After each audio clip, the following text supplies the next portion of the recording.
Okay, hello everybody, and today we're going to be talking about the Platonic solids. So let's first of all look at all five of them, because there are five Platonic solids. So I've got a picture up here, so I'm not a very good drawer myself. So we've got the tetrahedron, the cube, the octahedron, the dodecahedron, and the icosahedron, each representing the number of faces each one of these has. So, for example, octa means 8 in Latin, and the octahedron has 8 faces. So you want to think about these as the most symmetrical 3D objects there are. But how do we actually define these Platonic solids? Well, they're the regular, convex polyhedrons. So what do these words mean? Well, regular means symmetric, so in such a way that all faces are themselves congruent regular polygons, and the same number of them meet at each vertex. Then convex means that for 2 points on this object we're having the whole line between them is also inside of the object. And polyhedron just means some sort of 3D shape with vertices, edges, and faces. So what we're going to do is to prove that these five are actually all of them. And to do that, we need to go first to 2D to classify all regular polygons. Well, a regular polygon, and that means we have some 2D object with edges, faces, and vertices. So just some point connected to lines, and the sides have to be congruent. So the sides of a 2D shape, for example, some 2D shape like this. The sides are all line segments. So line segments that are congruent are obviously line segments of the same length. So we want to classify all ways we can take line segments of the same length and join them together to make a polygon. So there are several ways of doing it, infinitely ways actually. First of all, we've got the triangle, the isosceles triangle. We've got a square, and we can go on like this. So we can take 5 points. This is actually a very bad drawing. This point should have been somewhere like here. But I think you get what I'm trying to make. So these have to be all the same, and these angles also all have to be the same. So if you pick the number of lengths you're going to use, your shape is totally determined, and vice versa. If you have any number of length, there's at least one of these things you can make, namely a regular n-gon. So that's a notation we're going to use. So this is a regular n-gon. So that's a shape with n line segments going around with the same angles between. Notice here we're using the convex property. Because, for example, with 5 edges, you could have done something like this. You could have taken the same 5 points and joined them with equal line segments like this, and also all the angles are the same. But then of course it's not convex, because this point and this point are inside the shape, but the line segment connecting them is not. So that's why we get all these infinitely many shapes. So that's nice. We've classified everything for 2D, and now we want to do the same for 3D. Well, and we say that all sides had to be one of these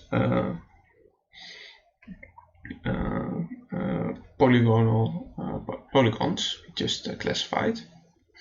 So and we can make a table, and we can here are the ends for the n-gons, and so n can be 1, 2, 3. Well, actually n cannot be equal to 1 or 2, because you can't have a shape with 2 line segment or 1 line segment. Those are invalid. 3, 4, 5, etc. 6. And now we're going to classify the number of polyhedrons we can make with each shape. So, for example, the triangle. We want to classify all ways to make a polyhedron with triangles. Well, we said we need the same number of faces at each vertex. That was, so how many faces can we use? Well, one face, that's not possible, and it just keeps a 2D object.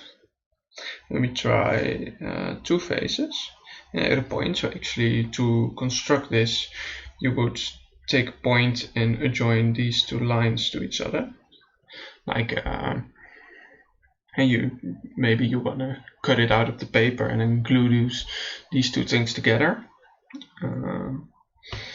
But you see that wouldn't work in this case either. You would just get still a 2D object. So maybe why don't we try 3 of these faces around a point. Well, that works, and you can glue this side to this side together, and you see that it becomes that it works in 3D, and you can at each vertex you get up here, you can do exactly the same, and the thing will get together and become a shape. And if you think a little bit about it, the shape we just created is a tetrahedron. So that's already one we classified. And so here we're having the number of polyhedrons.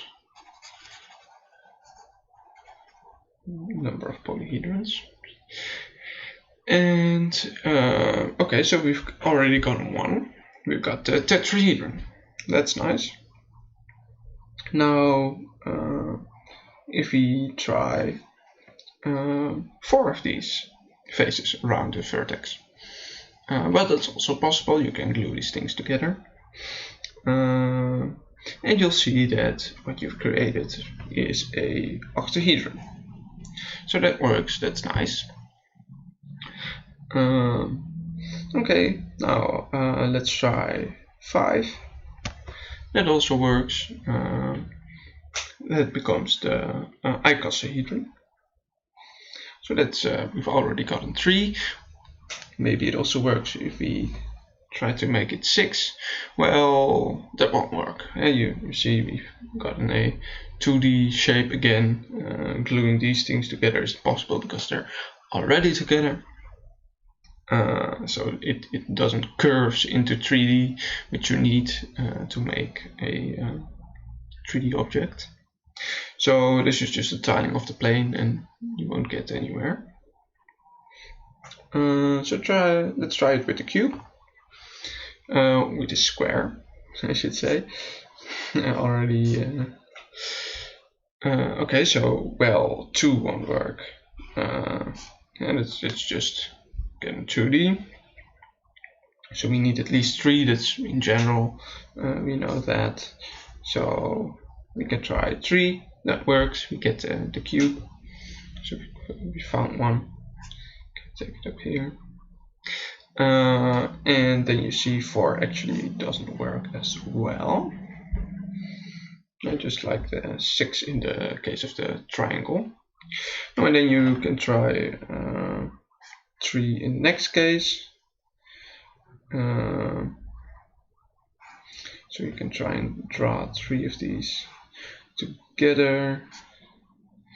Sorry for my bad drawings again.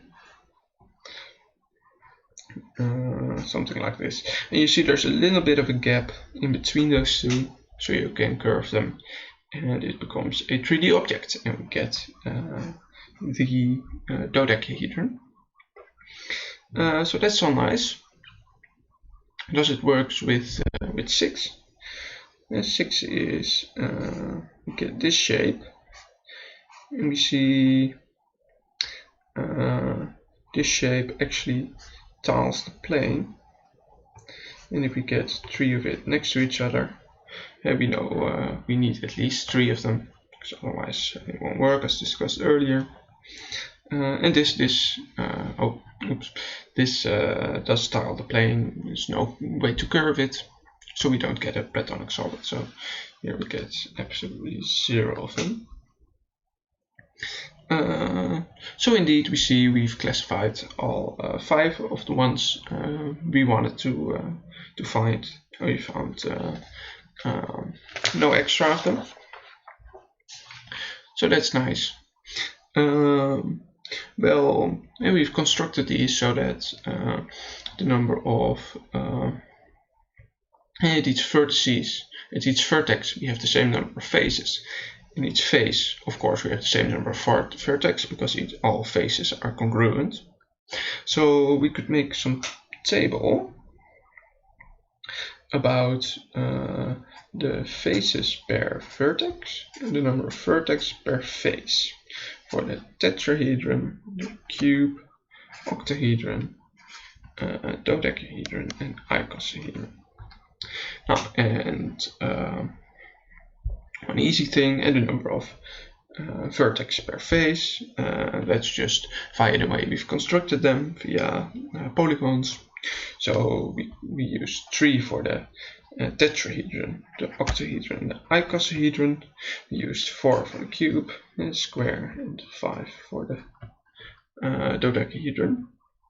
Well, the number of faces per vertex, well, for the tetrahedron this was 3, and then we tried the octahedron. There we used 3, there we used 4 faces per vertex, and by the icosahedron we used 5. More than 5 wasn't possible, because then we got a 2D shape which tiled the plane.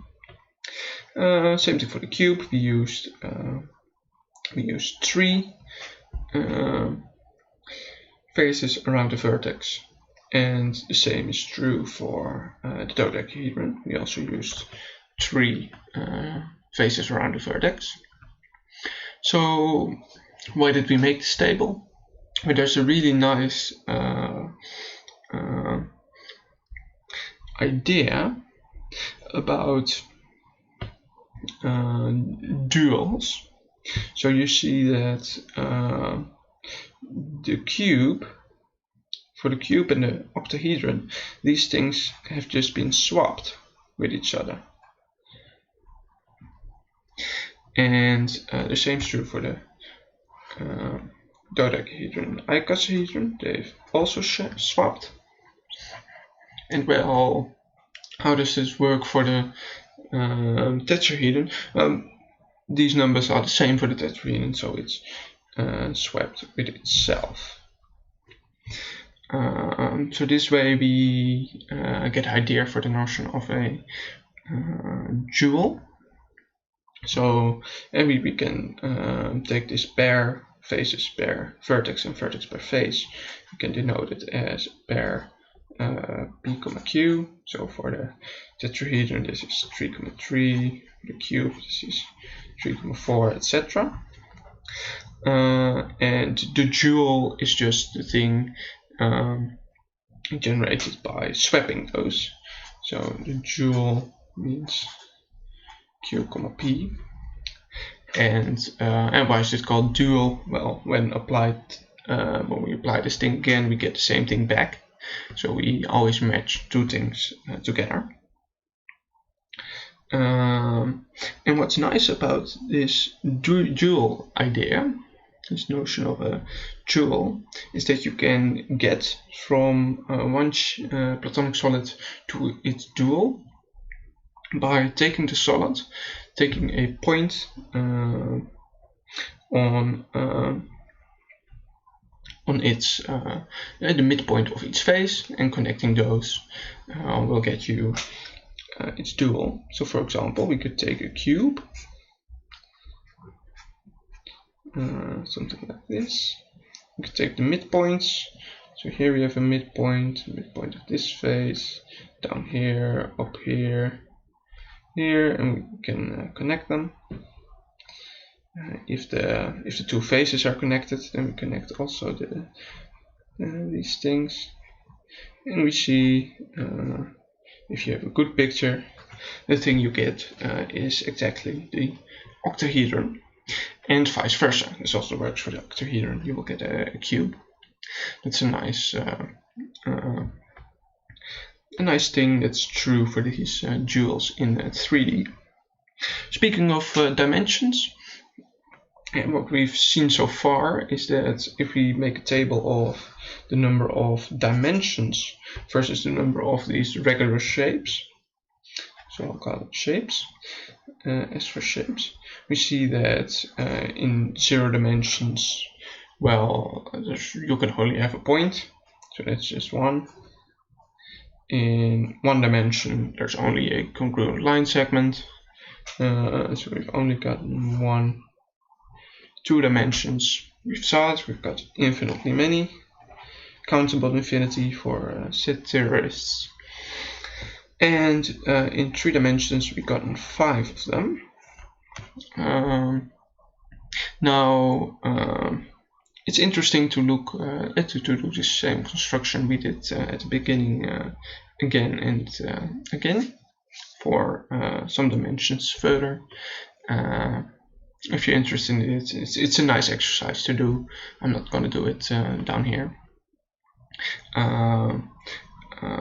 But it's a really nice exercise, and if you find some interesting values for dimensions 4, 5, etc., maybe even the general case, because you will see a pattern after some point, maybe you can try and prove that it's true. What kind of pattern we'll see up here, because this is kind of a strange sequence at the beginning, but it will become regular after some point. That's a nice exercise for you if you want to.